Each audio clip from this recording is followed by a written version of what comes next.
Okay. Thanks to everyone for checking in. It's always nice to hear where you are and see you there. But now we'll go ahead and get started. So, settling in for meditation together. You can see in the chat all the folks that are joining us. And just allow yourself to be in the seat that you're in. Closing your eyes if that's comfortable. And just softening the body into the meditation posture that you're using today. Perhaps feeling the contact of your seat with the chair or the cushion or whatever you're lying on. Or maybe you're standing. And just sensing the support beneath you.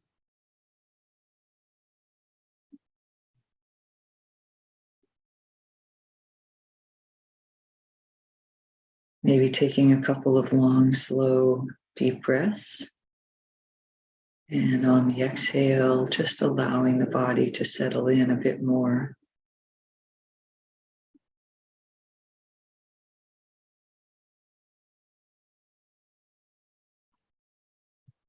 Really taking in just the sense of the whole body in whatever posture it's in.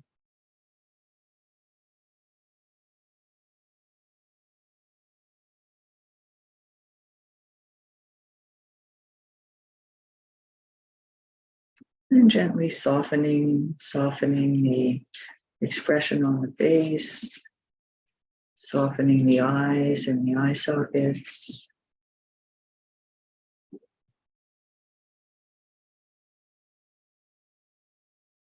can even soften all the little muscles on the scalp.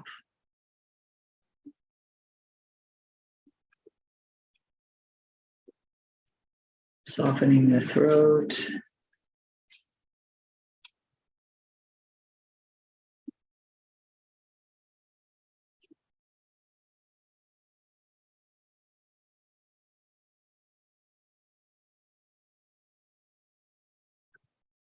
Allowing the shoulders to be soft. Letting the shoulder blades slide down the back.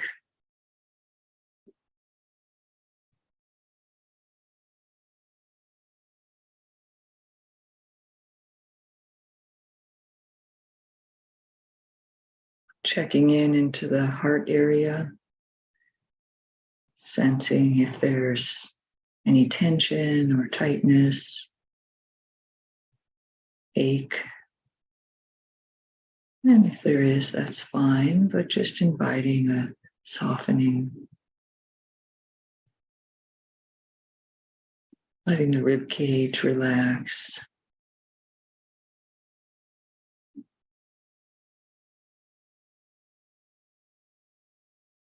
And all the way down into the belly area.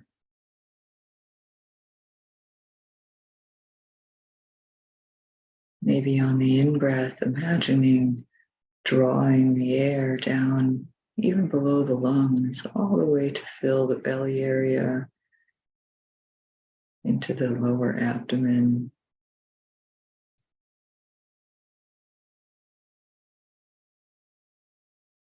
Letting the hip joints soften.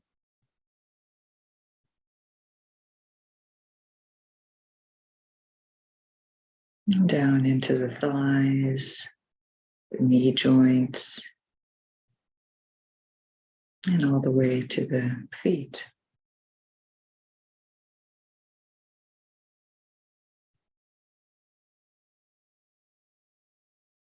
And then returning to the sense of uprightness, and with some initial softening and ease, seeing if that allows the spine to straighten up a bit more.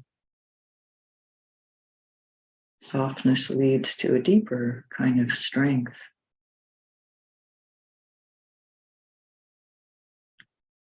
feeling the body supported through the middle and soft around that.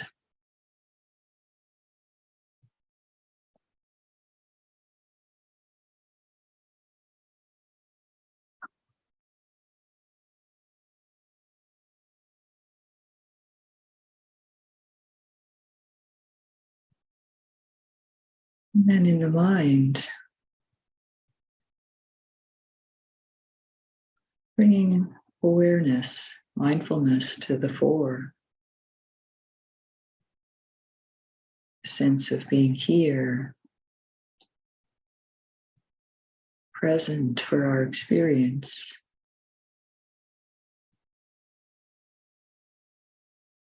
And that provides the stability and the strength in the mind.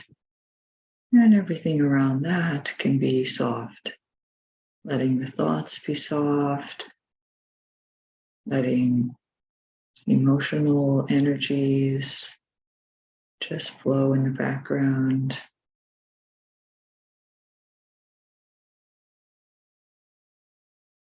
Letting mindfulness be the spine of the mind.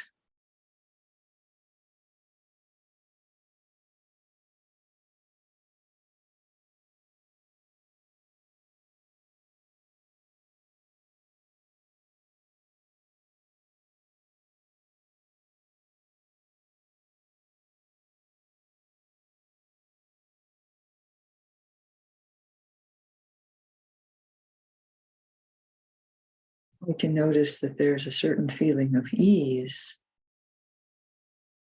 when there is awareness in the present moment.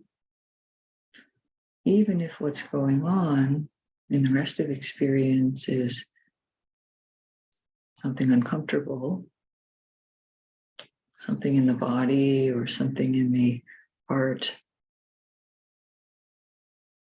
the simple fact that there's mindfulness of it, that there's presence, actually has a slight amount of joy and ease associated with it. And we can tune into that as kind of a reference point. That feeling of simple ease when the mind is mindful.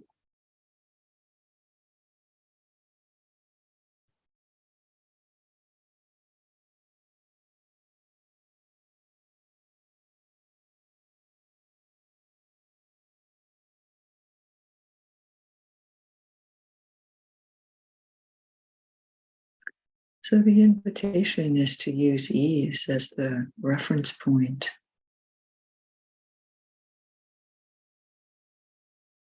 Some part of the body that's at ease and the ease of presence in the mind as the reference point, something that we orient around.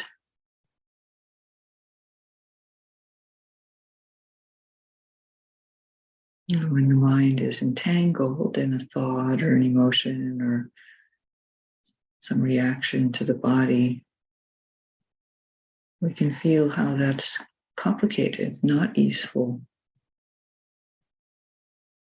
And return to the reference point of just easeful awareness of the flow of the present moment.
If the mind has become complicated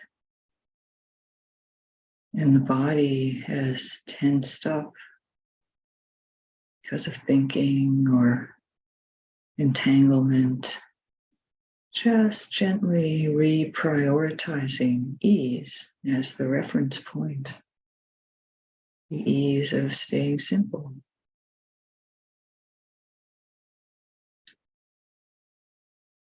Just being aware of what's happening in the present moment, softening the body.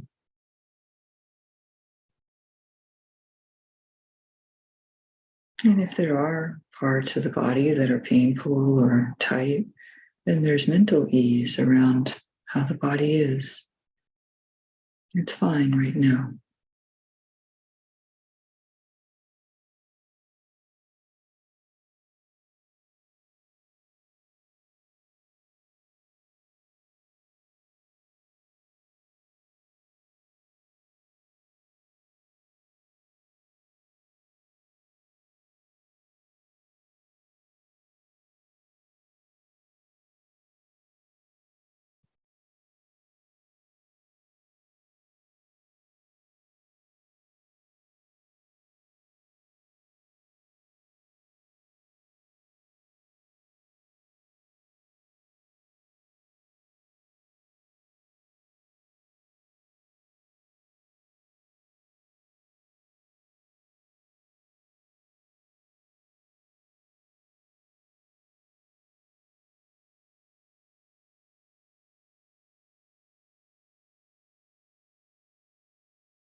And if you are finding that there is some degree of ease compared to when you started this sit,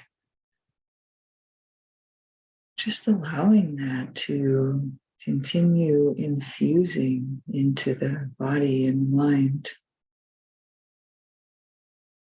Noticing what happens if you just open to the possibility of ease or peace or contentment, whatever word seems to work.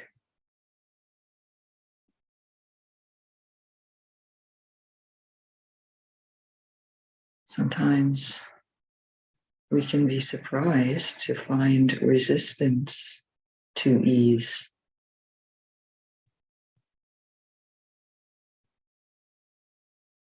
Like it's not quite allowed or not quite right or might harm us. And then we can just have ease with our resistance. It is interesting.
And as we move toward the end of this sitting, we might just open the mind to some gentle reflection. Would there be some way that carrying a reference point of ease and presence and peace in some way could help with letting go of the various things that come up during the day?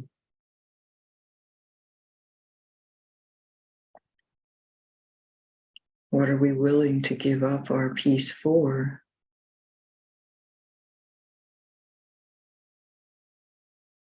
We've finally gotten the puppy quiet a little bit. Are we going to let it lunge out and run around? I suppose that's what puppies do. Maybe that's what our mind will do. But maybe there's some unnecessary running around and lunging after things that our mind tends to do, where we could just say, no, thank you.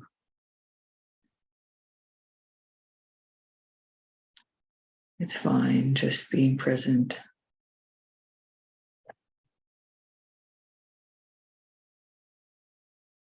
And we might find that this is supportive for other people too.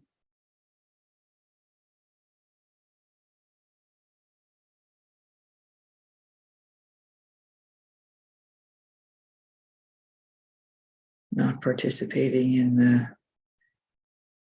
often escalations that happen as each person gets more and more excited and entrenched in their view or opinion.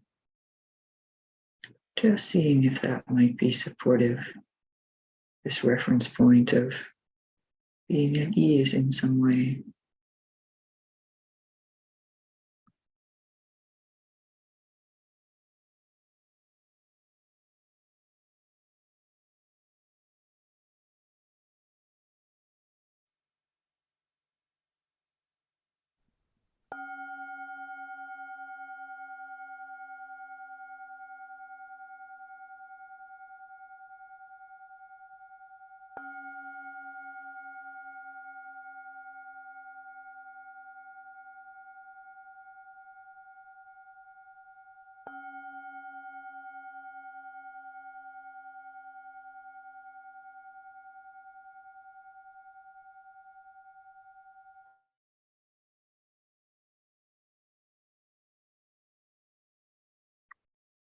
Okay, so this week we are talking about 7 practices that lead to letting go. And recall that letting go is multidimensional. Sometimes we actively engage, sometimes we watch, sometimes we have some agency, but often we don't really control the actual act of letting go. We just do these practices and then the letting go occurs when and how it does. So a very important way of letting go, or factor in the process of letting go, is seeing. That was what we talked about yesterday. And we talked about it in the context of noticing whether wholesome states are increasing or unwholesome states are increasing, and then redirecting what we pay attention to or how we're paying attention if needed, in order to support the mind staying in a more wholesome condition. So this method from yesterday actually weaves through all of the other 6 methods, because we often have to check if we're moving toward or away from suffering. So in a sense, this seeing that we talked about first is actually the most fundamental way of letting go. And clear seeing provides the discernment needed for all of the other methods. And we actually didn't completely finish talking about seeing, so I'll probably say a little bit more about it on Friday, since it's so fundamental. But for now, we'll move on to some other ways. And the next few that we'll talk about apply in particular domains of experience. So I think yesterday I said, if it's a glass jar, we would open it by turning the cap. And if it's an aluminum can, we need a can opener and so forth. So today's method is called restraining. And it comes out of seeing, actually. If we see that unwholesome states are repeatedly occurring when we do certain actions, then we might wish to restrain from doing those actions. That would help, right? That would help our mind. So the teachings say that there are cases where we will experience taints, vexation, and fever if we don't have restraint. And I think we're actually all familiar with what it feels like when we could have had more restraint. And sometimes that can be kind of painful, right? So what we're actually restraining is the compulsion that leads the mind down a path toward dukkha. I don't know why the mind sometimes wants to go toward dukkha. That seems to be one of the problems we inherit as a human being. And so there's this compulsion sometimes. And so we want to restrain that part of the mind that is, running in the wrong direction for our own care, right? So there are 3 domains maybe to pay attention to. One would be compulsive actions, so like eating that third piece of pie. And this is a sort of an obvious one, as we sit there after the third piece feeling bloated and with an amazing sugar high, we might be experiencing taints, vexation, and fever associated with not having quite enough restraint. So I think in that case, the terminology, we can get a sort of a visceral feeling of that.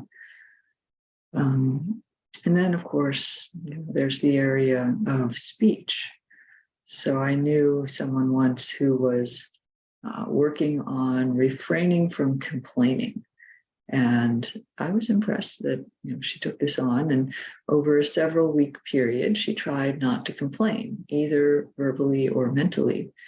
And what she discovered, and it wasn't so much whether she was going to succeed 100% or not, because that would be very difficult, but it was like a learning experience. You put down the idea, okay, not gonna complain, and then see what happens with that, like observe how the mind is. And she discovered that complaining has a compulsive side to it. And she would come to mindfulness in the middle of complaining. Sometimes it was afterwards, but as she got better at it, she would become mindful in the act of complaining in the middle of it.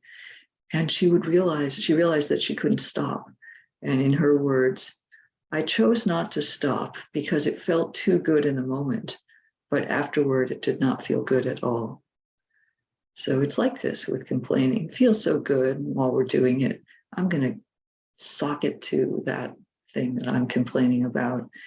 And it feels really good for a moment. And then, but if there's mindfulness, you realize it doesn't feel so good to put the mind in a state like that. So there's an interesting practice, could we restrain in some way before we put ourselves into that not good feeling, like before we have the third piece of pie.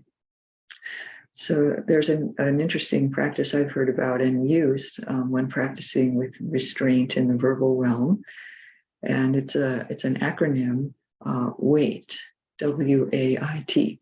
And it stands for, why am I talking?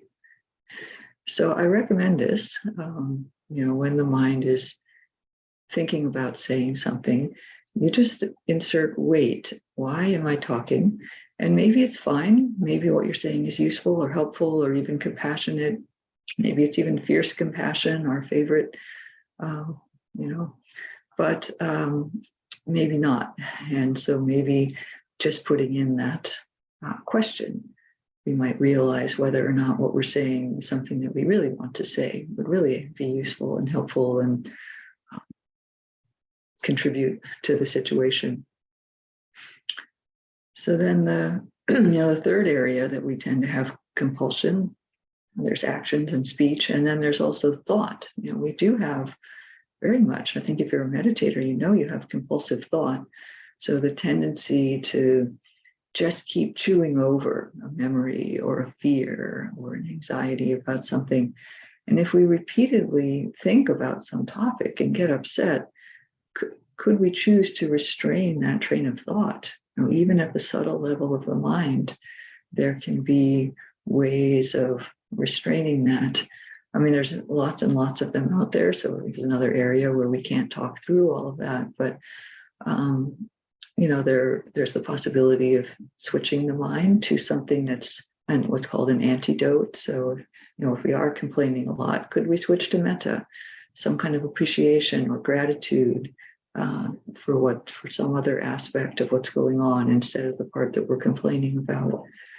Another thing we can do is deliberately reflect on the suffering that comes from such thoughts. If we're ruminating on something, and if we are stuck in the topic of the rumination, the mind is removed from the present moment. Actually, it's in a concept. And if we actually feel in the body how much suffering there is associated with those thoughts, sometimes that's enough that the mind is like, oh, I don't want to be doing that.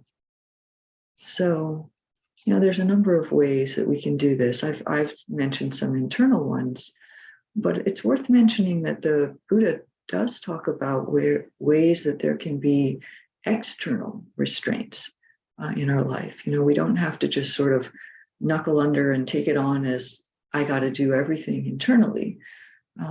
There was the case of a new monk named Maggia, and the Buddha gave him some suggestions to help settle his mind and stop thinking compulsively, and some of them were external. So the story is probably something that we can relate to. Maggia was serving for a while as the Buddha's attendant, and so he was hanging out with the Buddha, and there came a time when it was meditation time in the afternoon, and he said, "Can I go meditate by myself in that mango grove?" And the Buddha kind of discouraged him, and he said, "Nah, that might not be such a good idea for you, Maggia." But he was really determined, and he asked again and again. The Buddha said, "Nah, maybe not." But he was so determined, and he said, "No, please, I'm really devoted. I really want to go meditate in the mango grove." And so the Buddha said, "All right, what can I do? It's about meditation. Go for it." And so he went there, and he sat down for the day's meditation, if you will. And the sutta says, "But while Maggia was meditating in that mango grove, he was beset very badly by three kinds of unskillful thoughts, namely sensual, malicious, and cruel thoughts." And then he thought, "It's incredible. It's amazing. I've gone forth from the lay life into homelessness out of faith, but I'm still harassed by these three kinds of bad, unskillful thoughts, sensual, malicious, and cruel thoughts." So, here it is. We're not monastics, but we've taken on a spiritual practice of mindfulness, and we're sitting down meditating so well. And lo and behold, all these terrible thoughts come. And what I love is that Maggia doesn't say, "Oh, I'm so bad." He says, "It's incredible. It's amazing. How could this happen?" And so it was sort of genuine wonder. He went back to the Buddha and he said, "This is what happened to me." And so then the Buddha took this as an opportunity to teach him. And he said, "Maggia, when the heart's release is not ripe, there are things that can help it to ripen." And he names a whole bunch of them, but I'll just name a few. He says, good friends, companions, and associates. This is the first thing that can help your heart to ripen. So Sangha, friends, companions, sitting with people, being in a group that's also practicing, very supportive for a mind that is harassed. What does it say? Beset. So that sounds like taints, vexation, and fever, beset by difficult thoughts. And then second, he says, One can be ethical, conducting oneself well, and associating with suitable people, and so forth. And so then there's a way, of course, that is sort of an individual effort, but ethics are relational. So, getting people around us who will also be ethical and will help support us in wise speech, in wise actions, this can be very, very helpful. And then also, the Buddha says to Mikiya, it's very helpful when a person gets to take part in talk about self-effacement that helps open the heart whenever they want without trouble or difficulty. And then he says more specifically, talk about fewness of wishes, contentment, seclusion, arousing energy, ethics, concentration, wisdom, freedom, and knowledge and vision. So these are, lofty Dharma topics, but the chance to talk about the Dharma is also an external support that we can use that restrains the mind from running off into difficult thoughts and restrains us from difficult verbal behavior and actions. So it can be useful to have some good support around us if our mind is in need of restraint in some ways. And then we can see that also how we do the restraining matters. So, for example, there's a text where someone is supposed to evaluate whether or not a teacher is good for them. And one thing they're supposed to check is whether it looks like the teacher is restrained without fear, not restrained by fear. So is a person who's, leading a group restraining by fear of them, themselves, or are they making others comply out of fear, or is it a natural kind of internal restraint? So restraint by fear is not what we're looking for. We don't restrain ourselves because we're terrified of the consequences. We restrain ourselves because there's ease. We have a basis of ease. We know that it's more easeful that way. In the Dhammapada, there's a chapter that opens with a rather remarkable stanza. It says, if one knew oneself to be precious, one would guard oneself with care. A sage will watch over herself in any part of the night. So we restrain ourselves because we know how valuable we are. We watch over ourselves in a protective way because we matter. Our inner life matters. Our heart matters. So I've noticed that here in the West, it can take some time for people to begin valuing themselves. We may have internalized a lot of criticism, such that we don't really like ourselves, or we might have learned that it's better to take care of everyone else and not ourselves. But at some point, we have to make our own well-being a real part of the path, and that includes restraining the parts of our behavior, speech, and thought that are unwholesome, because that harms us. So it comes down to our heart, our citta, our heart mind. So we're a little over, so I'll just end with the Buddha says, I do not see even one other thing that when tamed, guarded, protected, and restrained leads to such great good as the citta, the heart. The citta, when tamed, guarded, protected, and restrained, leads to great good. So this is a healthy, helpful movement. The citta is our emotional center, and it starts out entangled with all kinds of bad habits. It's been kind of beat up. And so then through Dharma practice, we disentangle it, unfold it, and it becomes free. But at the beginning, we have to protect it like a little seedling, and restraining is part of that protecting process. So when we restrain compulsion, it becomes less compulsive. Its energy gets weaker. And eventually those habits really don't sway the heart anymore. And so we become happier and lighter. So restraint can lead to letting go and freedom. All right. So thank you.